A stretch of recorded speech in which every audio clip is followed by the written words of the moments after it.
한 주간의 알트코인 시장을 돌아보겠습니다. 화면에 보시는 것처럼 상태가 안 좋습니다. 알트코인 시장에서 화두로 떠오르고 있는 것은 여전히 AI가 큰 마인드셰어를 이제 차지하고 있고, 그 다음으로는 여기 디파이가 이제 차지하고 있는 것 같아요. 빨간색으로 표기된 건 어떤 의미냐면 계속적으로 사람들의 관심이 사라지고 있다는 걸 좀 표기하는 겁니다. 반면에 이 초록색으로 표기된 거는 사람들의 관심이 올라오고 있다라고 보시면 되는데, AI가 가장 큰 면적을 차지하니까 AI가 아직은 대세지만 계속적으로 입지가 줄어들고 있다라고 생각하시면 될 것 같아요. 이제 상장이 안 된 코인들도 살펴보면 이번 주는 이제 두 가지 프로젝트가 굉장히 큰 관심을 받았습니다. 하나는 앞서 말씀드린 이제 베라체인이고요. 그 다음에 메가이스, 며칠 전에 제가 리서치 페이퍼도 올려드리고 같이 이제 여러 가지 활동을 하려고 텔레그램 방에다가 정보를 올려드렸었는데요. 이 두 개가 동시에 사람들의 주목을 받으면서 이렇게 마인드셰어를 늘려가고 있다. 또 스토리 프로토콜이 오늘 새벽에 백서를 공유를 이제 했지만, 이 베라와 메가이스가 워낙 사람들의 관심을 많이 받다 보니까 마인드셰어가 많이 높아지진 못했던 것 같아요. 그럼에도 불구하고 이 베라, 메가이스, 그 다음에 스토리, 더 나아가서 이 앱스트랙트까지 사람들의 주요 관심사다라고 여러분들은 생각하시면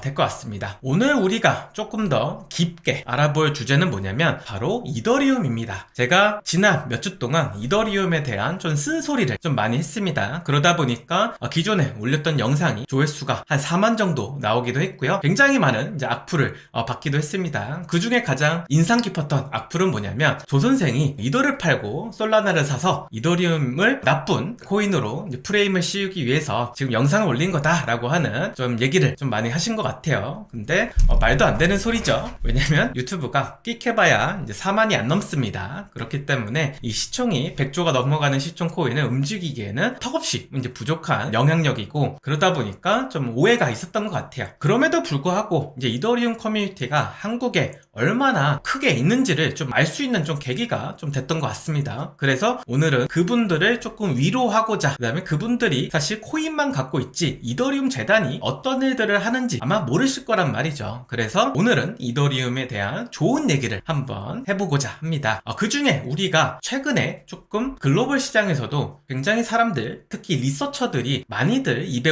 거론되는 좀 주제가 있습니다. 그 주제는 바로 가스 리밋을 상향해야 한다라고 하는 말입니다. 일단 2024년도 1월 11일 날 비탈릭이 어떤 이야기를 했냐면, 이더리움의 가스 리밋을 33%까지 올리겠다라고 좀 발표를 했습니다. 그리고 나서 2024년도 말에 이더리움 재단의 리서처인 토니라고 하는 분께서 비탈릭이 가스 리밋을 빨리 올려야 된다. 그래서 어디까지 올려야 되냐면 여기 3,600만 이제 가스까지 이제 올려야 된다라고 하면서 글을 계속적으로 이제 게재하고 있습니다. 그래서 2025년 올해에도 계속적으로 X를 통해서 자신의 의견을 이제 피력하고 있고요. 근데 요즘 이 의견이 슬슬 이더리움 재단과 그 다음에 밸리데이터들한테 좀 받아들여지고 있는 현상이 좀 보여서 오늘 이 얘기를 좀 해드리고자 합니다. 아마 여기서 가장 궁금하신 거는 가스 리밋이 도대체 뭔가라는 아마 궁금증을 갖고 계실 것 같아요. 이제 가스 리밋이 뭐냐면 한 블록에 들어갈 수 있는 작업 수를 이제 말합니다. 그래서 예를 들어서 이제 가스 리밋이 올라간다라고 하면은 블록에 담길 수 있는 이런 작업 수가 늘어난다. 즉 더 쉽게 얘기하면 블록의 크기가 커진다라고 여러분들은 생각하시면 될 것 같아요. 지금 현재는 가스 리밋이 어떻게 돼 있냐면 바로 3천만 가스로 지금 되어 있습니다. 비트코인하고 다르게 이더리움은 한 블록에 담길 수 있는 용량이 굉장히 이렇게 변동되게 만들어 놨습니다. 그래서 이더리움을 운영하는 밸리데이터들이 서로의 이제 합의에 의해서 이 가스 리밋을 조정할 수 있는 메커니즘으로 되어 있는데, 현재는 이제 밸리데이터들이 3천만 이제 가스로 이렇게 설정을 해놓고 밸리데이션을 돌리고 있습니다. 근데 재밌게도 2015년도에는 5천 가스였는데 2017년도에 이제 400만 가스로 이제 증가를 시켰고, 지금 현재는 이제 3천만 가스가 되었다라고 여러분들은 아시면 되고, 3천만 가스가 되었다는 것은 기존보다 더 많은 데이터들을 블록에 좀 담고 있다라고 생각하시면 될 것 같아요. 한 블록당 지금 현재 3천만 가스 기준으로는 1.8MB의 용량이 이제 데이터가 이제 블록에 들어갑니다. 여기에 6개의 이제 블록까지 추가를 하면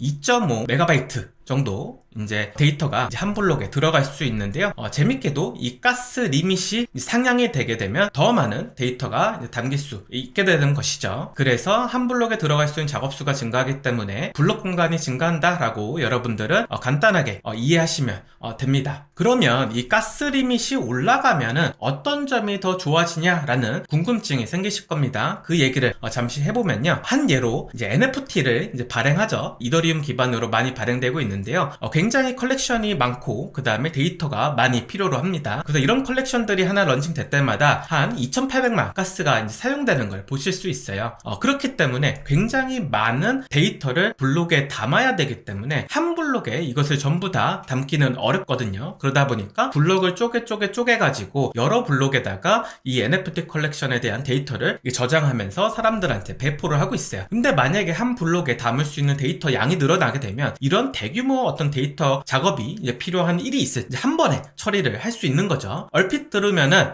굉장히 좋아지는 거 아니냐라는 생각을 들을 수 있습니다. 근데 그 얘기가 맞습니다. 한 번에 모든 걸 처리할 수 있기 때문에 굉장히 좋아지는 건 맞아요. 하지만은 여러 가지 사실 해결해야 될 문제는 여전히 남아 있습니다. 그 얘기를 조금 들려드리고자 합니다. 일단은 그러면 어떤 점이 좋아지는지부터 한번 살펴보도록 하겠습니다. 아까 말씀드린 것처럼 이제 가스 리밋이 이제 상향하게 되면 블록에 담을 수 있는 데이터 양이 증가하고 블록 공간이 증가한다고 말씀드렸잖아요. 그러면 이제 가스피가 이제 줄어들게 됩니다. 왜냐면 한 블록에서 처리할 수 있는 데이터의 양이 많아지기 때문에 이제 더 이상 많은 가스비를 지불할 필요가 없죠. 그렇게 되면 이더리움을 소각하는 양은 단기적으로는 이제 줄어들 겁니다. 이게 마치 예전에 덴쿤 업그레이드 후에 이더리움이 인플레이션 됐던 똑같은 효과를 가지고 올 거예요. 기존에는 레이어 2 이제 블록을 이제 적용하다 보니까 레이어 2에서 이제 롤업을 통해서 이더리움 이 레이어 1에다가 이제 데이터를 이제 저장을 하는 작업을 할 때 블록의 공간을 늘려주니까 어떻게 보면 이 수수료가 많이 발생이 안 되는 구조가 나왔었거든요. 즉 이 레이어 2가 레이어 1한테 지급해야 될 가스비가 굉장히 줄어들었습니다. 그것처럼 이제 이번에 가스 이제 리밋이 상향하게 되면 똑같은 현상이 발생이 될 것 같아요.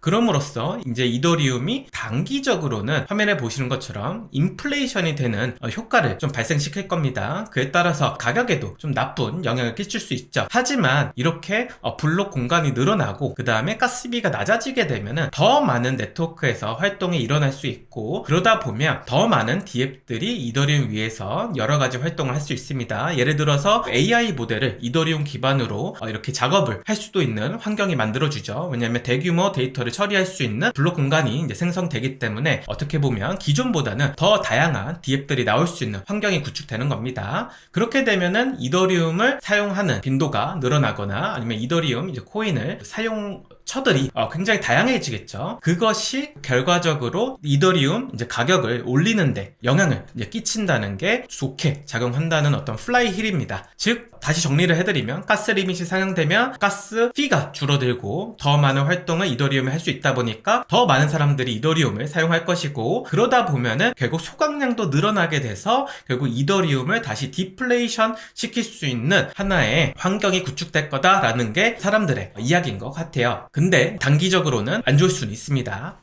이제 화면에 이제 보시는 것처럼 이렇게 가스 리밋을 상향시키다 보면은 여러 가지 선제적으로 풀어야 될 좀 숙제들이 있습니다. 그 중에 이제 가장 주요하게 해결해야 되는 문제는 뭐냐면 이 밸리데이터들의 하드웨어를 업그레이드를 할 필요가 있습니다. 기존에 이제 솔라나가 하드웨어를 엑셀러레이팅 해가지고 더 빠른 퍼포먼스를 내겠다라는 것처럼 이더리움 네트워크 위에서 밸리데이터 즉 검증 작업을 하는 그 사람들의 하드웨어도 업그레이드가 이제 필요한 거죠. 그러다 보면 이더리움은 솔라나 대비 이 노드 숫자가 굉장히 많거든요. 근데 이 모든 사람이 하드웨어를 업그레이드 해주지 않으면은 조금 문제가 발생할 수 있습니다. 어떤 문제를 발생할 수 있냐면 화면과 같습니다. 노드 전체가 업그레이드 해가지고 그 블록 한 공간에 더 많은 데이터를 계속적으로 넣을 수 있고 그것을 계속적으로 저장해서 운영이 되면은 너무 좋겠지만은 일부 그 노드를 이제 운영하는 사람들은 이런 하드웨어를 업그레이드 할 수 없는 일들이 발생할 거잖아요. 그렇기 때문에 어떻게 보면 자본이 있는 사람들만 계속적으로 하드웨어를 업그레이드 해가지고 이더리움 네트워크를 아마 운영하게 될 겁니다. 그렇게 되면은 탈중앙성이 조금 줄어들 접어두게 되는 거죠. 그러다 보면 자연스럽게 보안성도 조금 낮아지는 사실 효과를 갖고 올 수 있다라고 얘기하고 있습니다. 모두가 하드웨어를 돈을 들여서 업그레이드 하면은 상관없겠지만 일부만 만약 이걸 하게 되면은 당연히 보안성과 그다음 탈중앙성이 좀 내려간다. 대신에 한 공간에 많은 데이터를 담을 수 있기 때문에 확장성은 좀 늘어난다. 이렇게 분석을 하고 있어요. 두 번째로 좀 걱정해야 되는 일은 뭐냐면 이더리움이 조금 느려질 수 있다는 이유입니다. 이것도 사실 밸리데이터와 좀 관련된 내용인데요. 한 공간에 많은 데이터들이 계속적으로 서로 연결돼서 검증 작업을 이제 해야 되다 보니까 또 밸리데이터는 이 데이터를 검증 후에 계속적으로 보관을 해야 되잖아요. 그러다 보면 결과적으로 좀 지체되는 시간이 발생한다는 겁니다. 왜냐면 더 많은 데이터들이 이더리움에서 검증을 받아야 되니까 그거를 또 계승을 계속 해줘야 되니까 이제 스펙이 못 따라오는 밸리데이터들은 결과적으로 이것을 처리하지 못하게 되고 그에 따라서 리오그가 발생되거나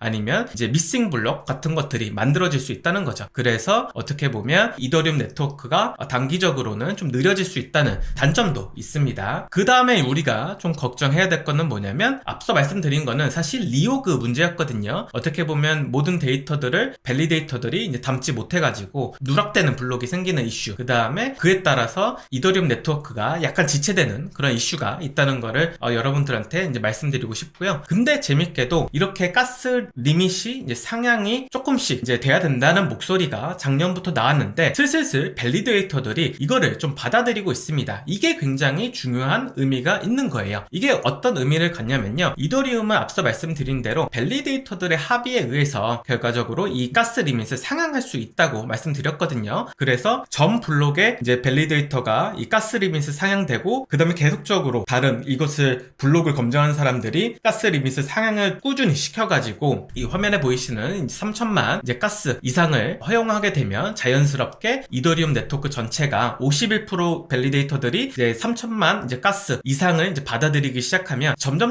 담을 수 있는 공간이 늘어나는 그런 겁니다. 근데 작년만 하더라도 이 가스 리밋 상향에 대해서 많은 사람들이 참여하고 있지 않았어요. 전체 한 20%만 사실 이 가스 리밋 상향에 대해서 공감을 하고 자신들이 수치를 조정했거든요. 근데 이제 어떻게 보면 2025년 지금 5월인데요. 지금 거의 50%에 가까운 이제 숫자의 밸리데이터들이 이 가스 리밋 상향을 받아들이고 있습니다. 즉 이더리움 네트워크에 생성되는 블록에 더 많은 데이터를 담기 위해서 자신들이 알아서 하드웨어를 업그레이드 시키고 그 다음에 가스 리밋을 상향을 하고 있다라는 거를 여러분들은 좀 아셔야 되는 거고요. 그에 따라서 이더리움이 좀 수혜를 받을 수 있다라는 것을 여러분들께 좀 전달을 해드리고 싶었습니다. 그래서 이렇게 화면을 보신 대로 지금 현재는 49.3%가 3천만 가스 이상을 지금 받아들이고 있다. 그에 따라서 이더리움이 더 많은 데이터를 처리할 수 있게 되었다라고 좀 이해하시면 될 것 같아요. 단기적으로는 악재일 수는 있습니다. 왜냐면 인플레이션이 분명히 발생할 거니까요. 기존에 이제 레이어 2 이제 블록 공간 늘렸을 때랑 똑같은 결과를 좀 갖고 올 수 있어서 악재인데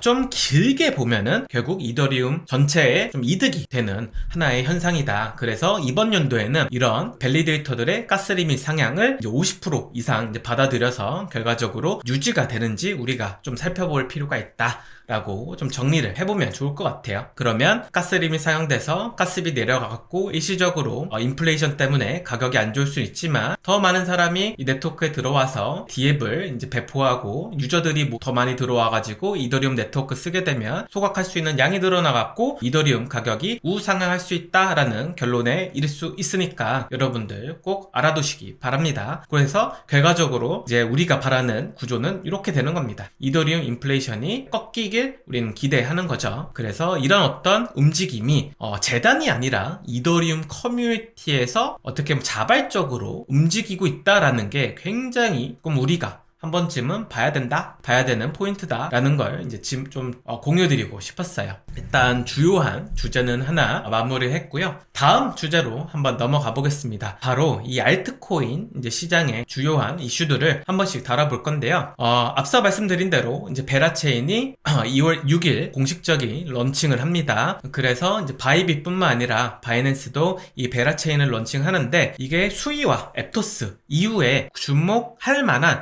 레이어 1이 좀 나오질 않았었거든요. 그래서 거의 한 2년 만에 좀 나오는 새로운 레이어 1이다. 그래서 좀 주목할 만하다라고 여러분들한테 좀 전달해 드리고 싶고요. 이 베라 생태계가 계속적으로 변하고 있습니다. 그래서 내일 이제 런칭 되니까 런칭 전에 이제 백서가 하나 올라왔습니다. 그래서 이제 베라체인에 있는 토큰들이 어떤 역할을 하는지를 이제 백서에다가 좀 기입을 서술을 좀 했는데요. 하나씩 좀 살펴보면요. 네트워크의 가치를 담는 그릇은 바로 이 베라라고 하는 이제 코인입니다. 근데 재밌게도 이 베라체인은 3개의 기축 코인이 있습니다. 베라, 그 다음에 BGT, 그 다음에 허니라고 하는 스테이블 코인이 있는데요. 일단은 베라랑 이 BGT가 굉장히 서로 다른 역할을 한다는 거를 여러분들은 아셔야 됩니다. 베라 같은 경우는 앞서 말씀드린 대로 베라체인의 가치를 담는다라고 말씀드렸고요.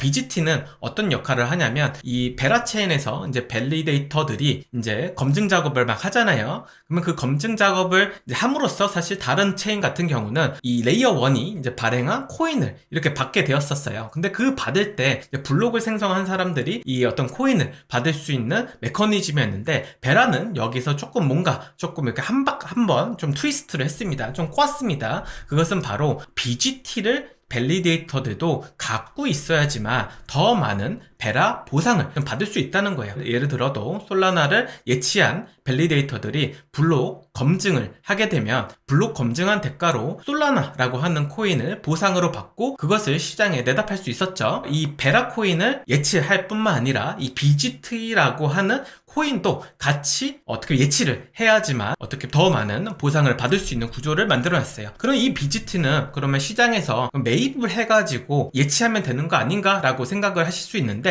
그런 게 아닙니다. 이 BGT는 돈으로 사실 바꿀 수가 없습니다. 그래서 우리가 살 수도 없고요. 베라를 어떻게 보면 예치를 해가지고 보상으로 BGT를 좀 받거나 아니면 여러 가지 이 베라 체인에 기여함으로써 받을 수 있는 하나의 거버넌스 토큰이다 라고 생각하시면 될 것 같아요. 그래서 이 거버넌스 토큰에 대한 수요가 초기에 굉장히 높을 것으로 좀 예상이 된다. 더 나아가서 베라체인 에어드랍을 열심히 하셨으면 이 BGT도 이제 받으실 겁니다. 근데 이 BGT를 우리가 갖고 있을 수도 있지만 우리한테 더 큰 보상을 주는 밸리데이터들한테 위임을 할 수도 있거든요. 그래서 결국 이 밸리데이터들이 초기에 베라 토큰을 엄청 살 거고 그 다음에 이 BGT를 여러분들한테 위임받기 위해서 굉장히 많은 인센티브를 뿌릴 겁니다. 그래서 이 BGT도 베라 생태계에서 굉장히 중요한 역할을 한다. 그래서 베라 체인에 여러 가지 활동을 하셨던 분들은 이 BGT를 통해서 수익을 얻으실 수도 있고 또 에어드랍을 받으셔갖고 또 수익을 보실 수 있는 거죠. 그러니까 두 가지 어떤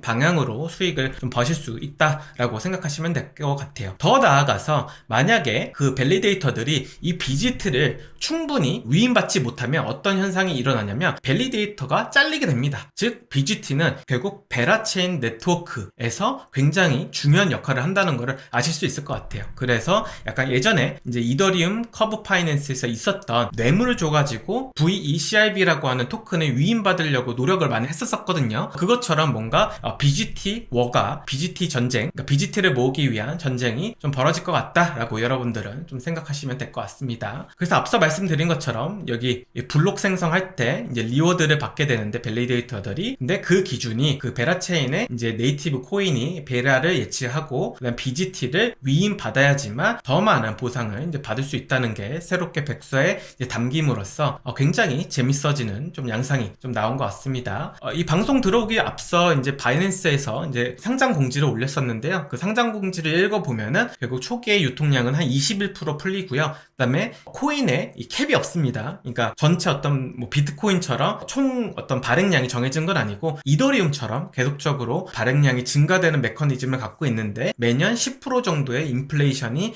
발생될 거다라고 좀 적어놨습니다. 그래서 초기에는 굉장히 맛있을 수 있으나 좀 시간이 지나면 지날수록 만약 이더리움처럼 베라체인이 커지지 못할 경우에는 가치 하락이 동반될 수도 있다라는 걸 여러분들은 한번 아셔야 될 것 같아요.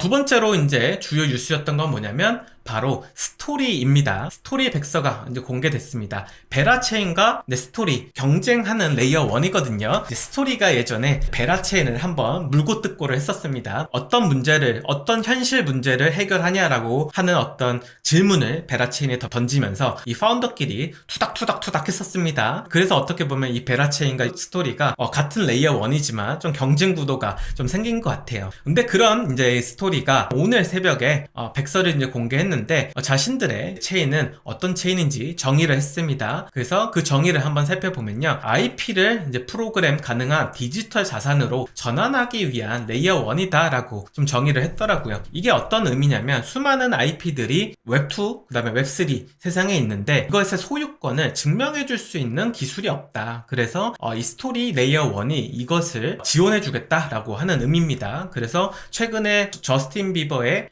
피치스라고 하는 음악도 스토리 프로토콜 이제 네트워크 위에서 등록이 돼가지고 세일을 하기도 했었죠. 더 나아가서 수많은 밈코인들이 현재 시장에서는 이 브랜드에 대한 소유권이 명확하지 않고 그 다음에 그 브랜드를 침해했을 때 받는 페널티가 없어가지고 굉장히 어떻게 보면 하나의 밈코인이 잘 되면 그것의 가치를 뜯어먹기 위해서 여러 사람들이 뭐 새로운 또 밈코인을 발행해가지고 좀 난잡해지는 그런 어떤 현상이 좀 일어났었거든요. 뭐 대표적으로 뭐 AI 엑시슨지도 그렇고요. 그런 어떤 이슈들을 스토리 프로토콜이 좀 해결할 수 있지 않을까라고 하는 좀 생각을 좀 하는 바입니다. TG가 언젠진 모르겠습니다. 근데 뭐 1분기 내에는 하지 않을까라고 하는 좀 생각을 하고 있고 그래서 계속적으로 이제 팔로우하면 좀 좋을 것 같습니다.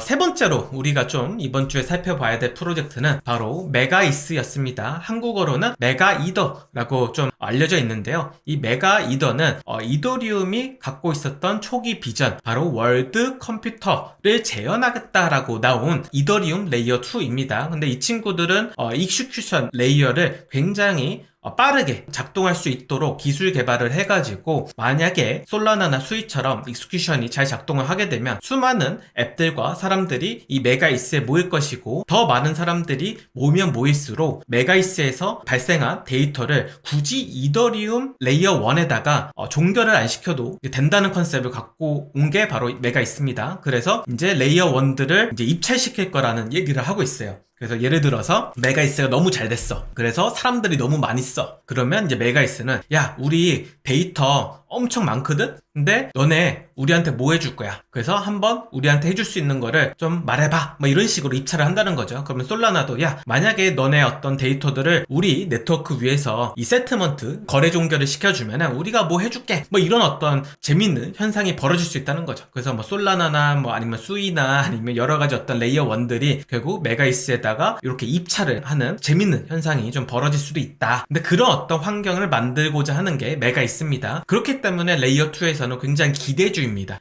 기대주예요. 그래서 우리가 좀 주목을 할 필요가 있는데 이 친구들이 이제 NFT를 오늘 공개를 했습니다. 그래서 NFT를 갖고 있는 사람은 최소 5% 얼로케이션을 좀 배분해준다고 합니다. 그 이더리움 레이어 2들 어떤 밸류에이션을 좀 봤을 때 적어도 최소 못해도 한 1빌리언 달러 한 하루 하면 1조 정도 가치는 받을 수 있는 프로젝트거든요. 10억 달러 정도 되는 체인인데 여기에 이제 5%를 NFT 홀더들한테 배분한다고 했어요. 그러면 총 이제 10,000개의 어떤 NFT가 이제 발행이 되면 이 FDB가 이제 10억 달러일 때는 한 5,000불 정도 벌 수 있더라고요. 근데 이 NFT는 재밌게도 솔바운드 토큰입니다. 그래서 어떤 여러분들이 파실 수가 없어요. 그래서 지갑에 한번 받아놓게 되면 전송도 불가능하고요. 판매도 불가하게 됩니다. 그래서 그 지갑에 이렇게 바인딩이 되는 좀 속성을 갖고 있는 좀 재미난 NFT고 이것을 어떻게 받느냐가 아마 여러분들이 궁금하실 텐데 두 가지 방법이 있습니다. 만약에 여러분들이 이 메가이스가 올린 지갑 체커가 있어요. 그래서 그 지갑 체커에다가 여러분들 지갑을 주소를 넣어서 만약 화이트리스트가 되셨다면은 민팅을 하실 수 있고요. 만약 내 지갑이 화이트리스트가 안 돼 있다라고 하면은 이제 커뮤니티 단위로 이제 이벤트에 참여를 해서 이제 받을 수 있습니다. 그래서 제가 제 텔레그램 방에도 올려놨습니다. 만약에 우리 커뮤니티가 이 메가이스 컨텐츠를 많이 올려가지고 여러 좋은 호응을 끌어내면 메가이스 재단이 저희 어떤 커뮤니티에다가 일정량 NFT를 아마 제공해 줄 겁니다. 만약에 그것을 제가 이제 받게 된다면 제가 그 모든 NFT들을 여러분들한테 다시 전달을 해드릴 거거든요. 그래서 그런 어떤 좀 메커니즘을 갖고 있다. 그래서 기존의 어떤 레이어 1들은 수많은 어떤 그 파머들, 어떤 농부님들을 이 체인에서 어떤 에어드랍 작업을 막 시켰었잖아요. 그렇게 하기 싫고 우리는 진짜 컨텐츠 열심히 쓰고 그다음 메가이스에 대한 이해가 높은 사람들을 우리 초기 유저들로 모시고 싶다라고 하는 이유 때문에 이 NFT를 좀 발행했다고 해요. 저는 이 NFT 화이트 리스트가 됐습니다. 그래가지고 사실 저는 이미 갖고 있어요. 만약 받게 된다면 여러분들한테 많이 공유 드릴 테니까 제 텔레그램 오셔가지고 많은 호응해 주시면 제가 이제 트위터에다가 리서치도 올리고 영상도 올려가지고 굉장히 이제 재단한테 잘 보여야 되거든요. 그래서 여러분들이 이 트위터 좋아요 팔로우 많이 해주시면 큰 도움이 될 것 같아요. 그래서 트위터 링크는 제 유튜브 상단에 보시면 있으니까요. 그거 보시고 한번 같이 참여를 해보시면 좋을 것 같습니다. 그리고 우리가 또 알아봐야 될 것은 바로 아이오넷입니다. 아이오넷은 제가 이제 지원을 받고 있기 때문에 한 번씩 다루고 있습니다. 이번 주 이제 좀 다룰 만한 이제 아이오넷의 소식은 뭐였냐면 1월 22일 기준으로 누적 매출이 600만 달러 달성했다라는 소식이 좀 들려왔습니다. 근데 재밌게도 대부분의 매출이 이번 연도 1월 달에 발생을 했다는 거예요. 그래서 제가 그 추이를 갖고 왔는데요. 12월 20일에 400만 달러 이제 매출이 발생했습니다. 그리고 1월 7일 날 100만 달러가 추가로 이제 매출이 발생해서 누적 매출이 500만 달러가 됐는데 바로 이제 14일 만에 2주 만에 또 100만 달러의 또 매출이 또 발생을 했어요. 그래서 이게 되게 재밌는 게 뭐냐면 12월 달부터 갑자기 매출이 증가하기 시작했다는 거예요. 왜 증가를 했을까요? 바로 AI 때문에 그런 것 같습니다. 그래서 이 아이오넷 자체가 그 잉여 어떤 GPU를 그 인공지능을 학습하고자 하는 이런 스타트업이나 회사들한테 어떤 GPU를 공급해줘가지고 거기서 이제 나오는 어떤 비용을 수취하는 비즈니스를 갖고 있는데요. 정확히 말하면 작년 11월부터 AI에 대한 관심이 굉장히 높아지고 자신들의 어떤 인공지능 모델을 만들기 위한 스타트업들이 굉장히 많아졌거든요. 그래서 그 수요가 결과적으로 이 아이오넷이나 에이셔 같은 어떤 프로젝트로 이 낙수 효과를 좀 줬던 것 같아요. 그러다 보니까 더 많은 스타트업 회사들이 더 많은 인공지능 학습을 하기 위해서 이 GPU 파워를 아이오넷이나 뭐 에이셔를 통해서 조달하고 있는 것 같고 그에 따라서 아이오넷이 드디어 1년 만에 쓸모가 있는 프로젝트가 됐다라고 여러분들한테 조금 전달 드리고자 합니다. 두 번째 이제 우리가 살펴봐야 될 것은 이제 피스 네트워크입니다. 피스 네트워크도 이제 지원을 받고 있는 프로젝트인데요. 피스 네트워크의 이제 새로운 소식은 뭐냐면 이 친구들이 이제 디파이의 오라클 서비스를 제공하는 친구들입니다. 여러 가지 어떤 가격 피드를 디파이에 제공함으로써 여러분들이 디파이를 활용하셨을 때 더 좋은 가격으로 이제 거래가 가능하게 그런 환경을 만드는 게 바로 피스 네트워크고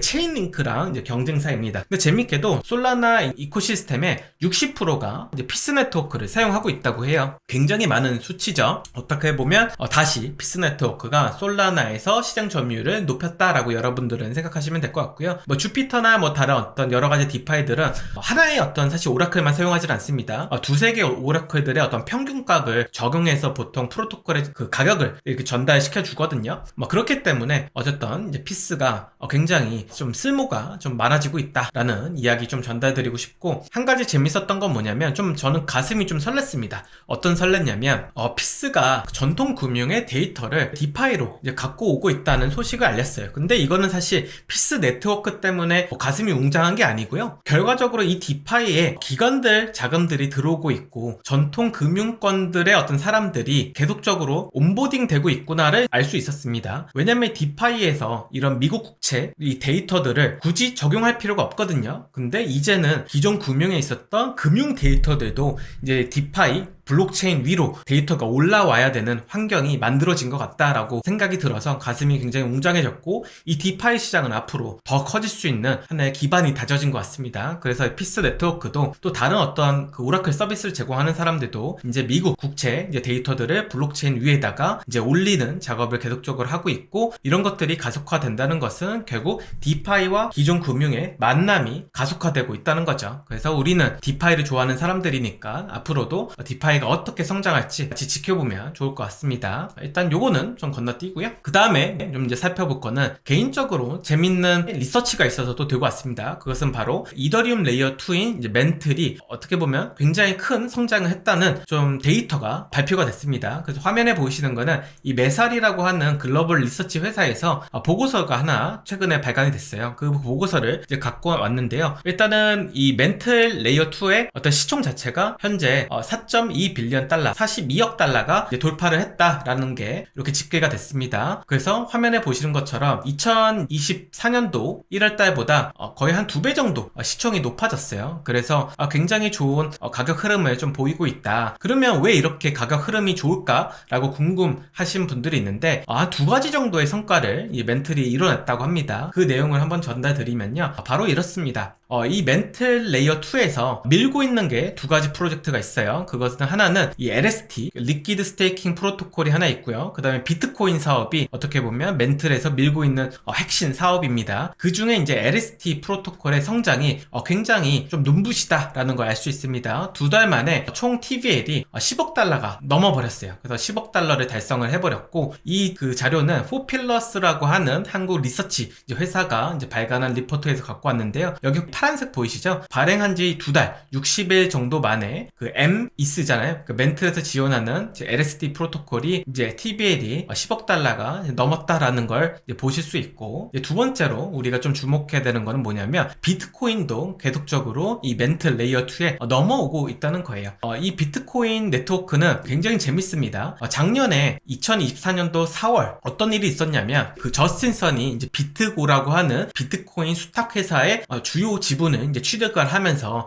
비트코가 굉장히 위험하다. 그래서 WBTC를 사용하지 말자라고 하는 기조가 생겼거든요. 그래서 거기에 모여있던 대부분의 어떤 이더리움 위에서 어떻게 랩핑된 비트코인은 어떻게 비트코가 이렇게 수탁을 하고 있었는데 WBTC라고 하는 이 토큰을 통해서 이게 지금 여러 가지 어떤 프로토콜로 넘어가고 있습니다. 근데 그게 이제 가속화되다 보니까 이 멘틀 레이어 2에도 좀 낙수 효과를 좀 받은 것 같아요. 그래서 화면에 보시는 것처럼 비트코인들이 FBTC라고 하는데 이 FBTC가 계속적으로 늘어나고 있다. 그래서 14억 달러 정도의 이제 규모의 이제 비트코인이 이제 멘틀에 좀 넘어왔다. 그에 따라서 어떻게 보면 더 많은 리퀴디티가 유동성이 멘틀 위에서 이렇게 돌고 있다 보니까 가격 또한 이렇게 쭉쭉쭉 올라가는 것 같습니다. 그래서 우리가 이런 수치들이 어떻게 좀 변하는지 계속적으로 좀 팔로우할 필요가 있다라는 거 좀 전달드리고요. 그러다 보니까 이 멘틀 레이어 2 이 생태계에 있는 디파이 프로토콜들의 이제 TVL도 계속적으로 우상향하고 있는 거죠.